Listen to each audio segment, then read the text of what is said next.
So you like the look of strip pieces, but hate the thought of cutting all those strips. Here's an alternative that gives you interesting strips in whatever colors you choose. And best of all, you don't need to cut a single strip to get a finished bowl that looks something like this.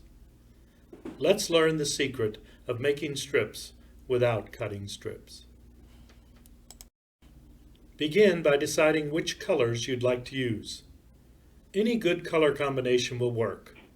We've selected several transparent glasses, but have also added white.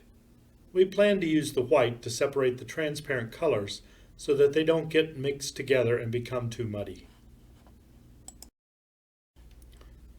Once you've selected your colors, you want to cut them into squares. For this project, which will be a round piece that's roughly 9.5 inches or 24 centimeters in diameter, we want to cut approximately 75 pieces, each 1 5/8 inches square. Now that the squares have been cut, we need to create the dam for our project. There are many ways to create a round dammed area, but our favorite is to use Armstrong Ceramagard ceiling tile, which is easy to cut and performs well in the kiln. See our separate tip on how to use Armstrong Ceramagard. Make sure you line the dam with fiber paper.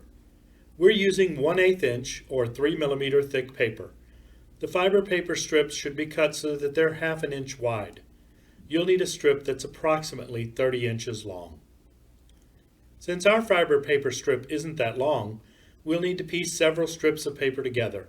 That works fine. Just be sure to butt the edges of the paper up tightly against each other so there's no gap. You may also want to kiln wash the top of the Ceramagard just in case the glass flows over the dam during the firing. Once you're ready to fire, place the fiber paper lined Ceramagard on a prepared shelf in the kiln. Check to make sure the shelf is level. If it isn't, your piece could be thicker on one side than the other. The next step is to place your squares into the dammed area. Squares should be placed vertically, butted up against each other. In our piece, we elected to alternate white squares with transparent color squares. This helps the transparent glasses stand out in the final piece. The firing schedule is a variation on a basic full fuse schedule with a longer hold at the top temperature to give the squares time to flow out evenly across the piece.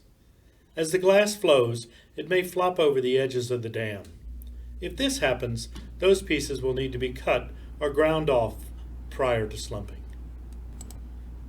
Once the piece is cool enough to be taken from the kiln, examine it for needles or rough edges that need to be cleaned up. If you do a lot of grinding, you'll probably need to refire the piece to fire polish it and shine the edges again. When you're happy with the look of the piece, it's time to slump. Use the mold of your choice and slump as normal.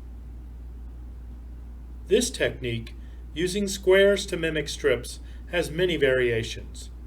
By varying the size and shape of the individual pieces, you can try rectangles or even triangles instead of squares. You can create wider strips, more chaotic arrangements, or designs that don't look anything like traditional strips. The link to the PDF on this technique is below. It includes details on this project, as well as more information about the variations mentioned in this video. Make sure to get the PDF if you want to learn more about this flow bowl technique. Please like our videos and subscribe.